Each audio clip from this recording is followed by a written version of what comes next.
सभी मित्रों को मेरा नमस्कार। साथियों, पिछले कल एक बड़ी दुखद घटना जिला मंडी के सलापड़ स्थित स्थान पे हुई है, जिसका हमें बहुत खेद है। लेकिन इस घटना के बाद कुछ सोचने पर विवश होना पड़ रहा है कि हमारा जो व्यवस्था है ये किस दिशा की ओर बढ़ रही है। जैसा आप सभी को मालूम है, इस वक्त प्रदेश के चारों तरफ माफिया का राज चला हुआ है। चाहे आप भूमाफिया देख लीजिए, चाहे रेत बजरी के माफिया देख लीजिए, कांगड़ा में फॉरेस्ट माफिया इस वक्त सक्रिय है, और शराब माफिया ने तो पूरे प्रदेश को जकड़ रखा है। ये ऐसा नहीं है कि केवल इसी वक्त यह माफिया का राज चल रहा है, लेकिन ये कई सालों से कई सरकारें चले गई, लेकिन ये माफिया राज बदस्तूर चलता आ रहा है। इसका क्या कारण है, इसके ऊपर लोगों को विचार करना चाहिए, और कौन लोग इसके लिए दोषी हैं इसकी भी छानबीन होना आवश्यक है। सरकार ने तुरंत एसआईटी का आदेश कर दिया है। मंडी के आईजी श्री मधुसूदन जी एसआईटी के चेयरमैन के रूप में, और मंडी के एसपी जो है वो मेंबर के रूप में, तथा अन्य 2 बाहर के पुलिस ऑफिसर इसमें रखे गए हैं। लेकिन प्रश्न सबसे बड़ा ये है कि इस एसआईटी के गठन से क्या निकलने वाला है। जब पुलिस को आपने राजनीतिक माफियाओं के हाथ में हैंडओवर कर रखा है, तो एसआईटी जो है कैसे उस माफिया तक पहुंचेगी, ये सबसे बड़ा प्रश्न है। एसआईटी केवल इतना करेगी कि 2-4 पुलिस अधिकारियों को जो लोअर लेवल के हैं उनको सस्पेंड कर देगी और लाइन हाजिर कर देगी, और कुछ समय के बाद वही लोग दोबारा अपनी सीट पर आ जाएंगे।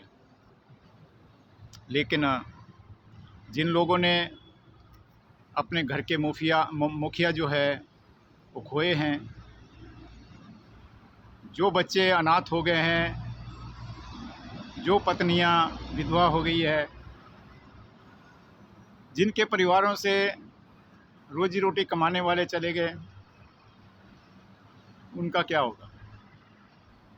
क्या सरकार का जो 8-8 लाख रुपया मुआवजे का ऐलान है, उससे उनका जो जीवन है वो बसर हो जाएगा। और ये भी किस बात की गारंटी है कि इसके बाद ऐसा नहीं होगा। साथियों, इसके बहुत गहरे कारण हैं। आप लोगों के ध्यान में मैं लाना चाहता हूँ, 1979 से लेकर आज तक पुलिस सुधार की बात होती रही है। सबसे पहले 1979 में पुलिस कमीशन का गठन किया गया था। उन्होंने जो रिकमेंडेशंस दी उसके ऊपर कोई भी राज्य सरकार लागू करने के लिए तैयार नहीं हुई, और अल्टीमेटली 1996 में 2 डीजीपी जो थे फॉर्मर, उनको पीआईएल के रूप में सुप्रीम कोर्ट में जाना पड़ा। और सुप्रीम कोर्ट में जब पीआईएल फाइल हुई तो उसके उपरांत उसका फैसला 2006 में आया, और 2006 से लेकर आज तक कोई भी सरकार, जो राज्य सरकारें हैं, वो सुप्रीम कोर्ट के आदेश को भी नहीं मान रही है। सुप्रीम कोर्ट ने उसमें डायरेक्टिव दिए थे, 7 डायरेक्टिव उनके ऑर्डर में आए हैं, जिनमें अगर उनको लागू किया जाता तो आज शायद ऐसे कांड नहीं होते और ये माफिया राज जो है ये समाप्त हो जाता। ये जो 7 डायरेक्टिव्स थे, मैं आपके ध्यान में लाना चाहता हूँ कि इसमें पहला डायरेक्टिव था कि एक स्टेट सिक्योरिटी कमीशन जो है उसका गठन किया जाए, और उस सिक्योरिटी कमीशन के गठन का जो पर्पस था वो ये था कि जो एग्जीक्यूटिव बॉसेस का दखल पुलिस पोस्टिंग्स में, पुलिस की अपॉइंटमेंट्स में होता है, उसको कैसे कंट्रोल किया जाए। एक दायित्व कमीशन का ये होना था, और दूसरा ये होना था कि पुलिस ऑफिसर्स की जो परफॉर्मेंस है उसकी इवैल्यूएशन होनी थी समय समय पर। लेकिन सरकारों ने इसे नहीं माना, क्योंकि यदि एग्जीक्यूटिव बॉसेस से पुलिस कंट्रोल जो है वो ख़त्म हो गया, तो आपको मालूम है इस वक्त 40% जो है वो पार्लियामेंट में क्रिमिनल रिकॉर्ड के लोग बैठे हैं, तो फिर इनका क्या होगा। दूसरा डायरेक्टिव ये था कि जो डीजीपी है, स्टेट का जो पुलिस मुखिया होता है,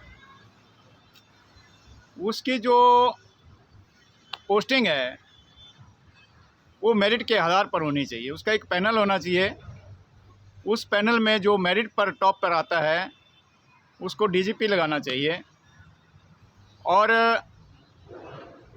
उनका जो कार्यकाल है वो कम से कम 2 साल होना चाहिए, ये फिक्स होना चाहिए। दूसरी रिकमेंडेशन ये थी। और तीसरी रिकमेंडेशन उसमें ये थी कि जो हमारे डिस्ट्रिक्ट में सुपरिटेंडेंट ऑफ पुलिस और थानों में एसएचओ की अपॉइंटमेंट होती है, इनका भी टेन्योर जो है वो फिक्स होना चाहिए, और इनकी जो अपॉइंटमेंट्स है उसके लिए भी एक इवेल्युएटरी अथॉरिटी होनी चाहिए जो कि मेरिट के आधार पर इनको पोस्टिंग दें। वो इनको एक फ़िक्स पीरियड के लिए वहाँ रखा जाए, और उनकी जो जवाबदेही है वो भी फिक्स की जाए। चौथा इसमें जो डायरेक्टिव था वो ये था कि पुलिस का जो इन्वेस्टिगेशन विंग है और लॉ एंड ऑर्डर देखने का विंग है, इन दोनों को सेपरेट किया जाए, क्योंकि जब तक ये सेपरेट नहीं होंगे तब तक ना तो क्राइम रुकेगा और ना ही कन्विक्शन रेट जो है वो बढ़ पाएगा। इसका बहुत सारी जगहों पर रिज़ल्ट भी सामने आए हैं। दिल्ली में इन्वेस्टिगेशन विंग और लॉ एंड ऑर्डर विंग को अलग किया गया। जो कन्विक्शन रेट था क्राइम में वो एकदम जो है अप चला गया, लेकिन स्टेट गवर्नमेंट ने इसको भी नहीं माना। उसके बाद ये भी एक प्रोविज़न था कि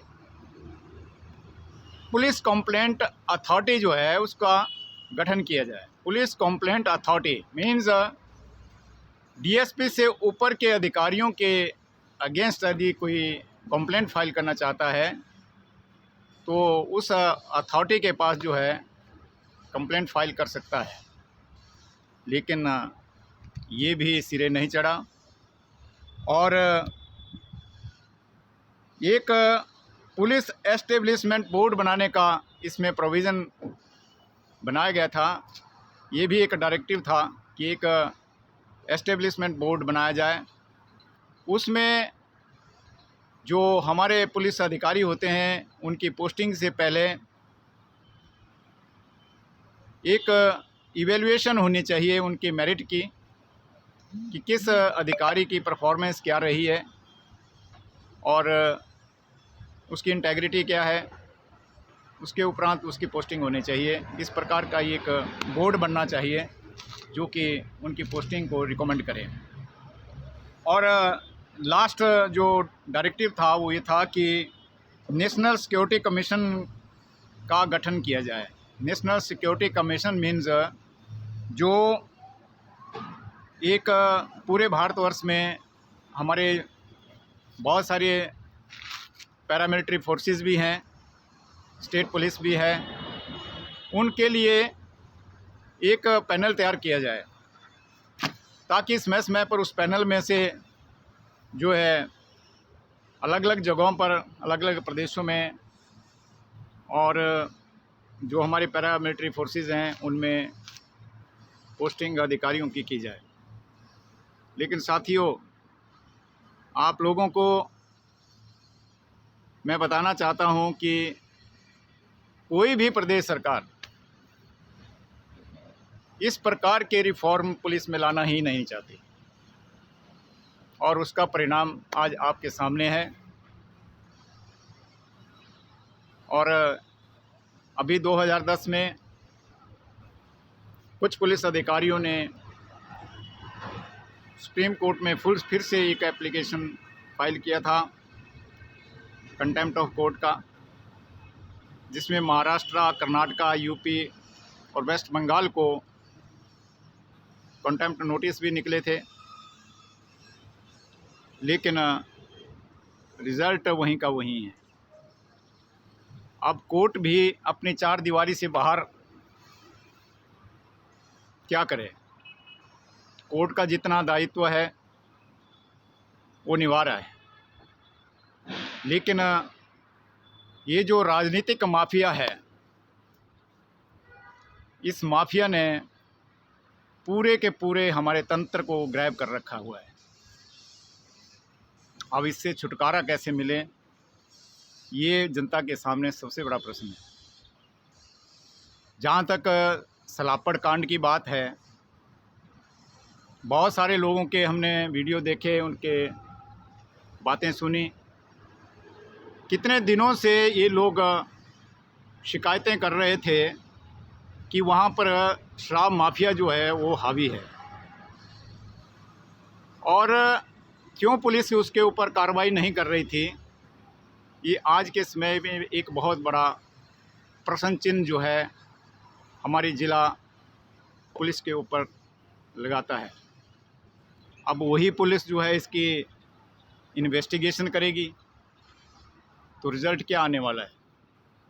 कोई रिज़ल्ट आने वाला नहीं है।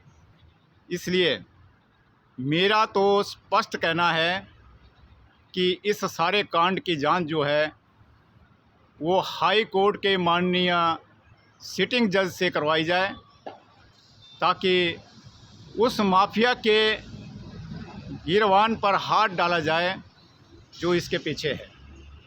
ये केवल पुलिस का खेल नहीं है। पुलिस तो एक पपेट है इस राजनीतिक माफिया के पीछे। ये तो इनके हाथों की कठपुतली है, क्योंकि इनकी जो पोस्टिंग है, इनकी जो अच्छे अच्छे स्थानों पर लगाने का ताकत है, वो सारी की सारी हमारे राजनीतिक नेताओं के हाथ में है। इसलिए यह स्वाभाविक है कि हमारी पुलिस जो है वो आज की तारीख में इनके क्लचेस से बाहर नहीं है। इसलिए इसका क्या रिज़ल्ट आने वाला है एसआईटी का, ये तो आज ही दिख रहा है। लेकिन अगर इस राजनीतिक माफिया के गले पे फंदा डालना है तो मेरी मांग है कि किसी हाई कोर्ट के सिटिंग जज से इसकी जांच होनी चाहिए ताकि जो असली मुलज़िम हैं उनको पकड़ा जा सके। आप लोगों ने वहाँ के जो प्रधान हैं उनका भी एक वीडियो सुना होगा। प्रधान जी कह रहे हैं कि हमने एक गाड़ी को शराब की बोतलों की पेटियां फेंकते हुए देखा नदी में, लेकिन हम उसका नंबर नहीं पढ़ सके। आप सोचिए, जब इतना बड़ा कांड रात को हो चुका था, प्रधान के नोटिस में ये आ चुका था और उनके ध्यान में ये भी आ रहा था कि शराब की पेटियां जो है नदी में गिराई जा रही है, तब भी गाड़ी को उन्होंने जाने दिया। गाड़ी का पीछा नहीं किया, कोई कोशिश नहीं की उनको पकड़ने की, जबकि हमारे यहाँ हिमाचल प्रदेश में इतने ज़्यादा रोड नहीं है। अगर चंडीगढ़ की तरफ जाना है तो भी 2-4 रोड के अलावा कोई नहीं है, तुरंत उनको पकड़ा जा सकता था। लेकिन ऐसा लगता है कि ये जो जाल है ये धरातल से लेकर पंचायत से लेकर मंडी पुलिस के मुखिया तक फैला हुआ है। इसलिए इसका जो असली चेहरा है वो तभी बाहर आ सकता है यदि किसी माननीय हाई कोर्ट के सिटिंग जज से इसकी इंक्वायरी करवाई जाए, ताकि उन लोगों को न्याय मिले जिनके घरों के चिराग जो है आज बुझ चुके हैं। एक और चीज़ मैं आपको ध्यान में लाना चाहता हूं, जो इस कांड का एक कारण है। जितने भी हमारे बॉर्डर एरिया पर हैं, जैसे मंडी का बॉर्डर है, ऊना का बॉर्डर है, वहाँ पर ज़्यादातर लोग जो है वो बिलासपुर ज़िला के जिनके घर सबसे नज़दीक वहाँ से पड़ते हैं, उनको वहाँ तैनाती दी गई है। अब ये तैनाती किसने दी है, इसकी भी जांच होनी चाहिए। और ये वो अधिकारी हैं जो स्वार घाट से लेकर मंडी तक जो हमारा सड़क है, नेशनल हाईवे है, लिंक रोड है, उनको कंट्रोल करते हैं। और ये जो शराब माफिया है ये बताते हैं कि चंडीगढ़ से ही आया है। तो क्या चंडीगढ़ से लेकर यहाँ मंडी तक कहीं पर कोई पुलिस चौकी, कहीं पर कोई थाना और कोई भी पुलिस तैनात नहीं है? ये सारे प्रश्न चिन्ह हैं। अगर पुलिस को कार्रवाई करनी है तो मेरा मानना है कि स्वार घाट से लेकर सलापड़ तक जितने आपके पुलिस चौकीज़ हैं, जितने थाने हैं, उन सारे के सारे SHO को सबसे पहले सस्पेंड किया जाए और उसके बाद माननीय हाई कोर्ट के जज से इसकी जांच करवाई जाए। तब इस सारे कांड का भंडाफोड़ होगा। अन्यथा SIT सिर्फ एक लोगों को बेवकूफ़ बनाने के लिए काम करेगी और इसका कोई भी रिज़ल्ट आने वाला नहीं है। क्योंकि मैं जानता हूँ मधुसूदन जी एक अच्छे अधिकारी हैं, लेकिन राजनीतिक माफिया के आगे उनका भी कोई बस नहीं चलेगा, ऐसा मेरा विश्वास है। धन्यवाद।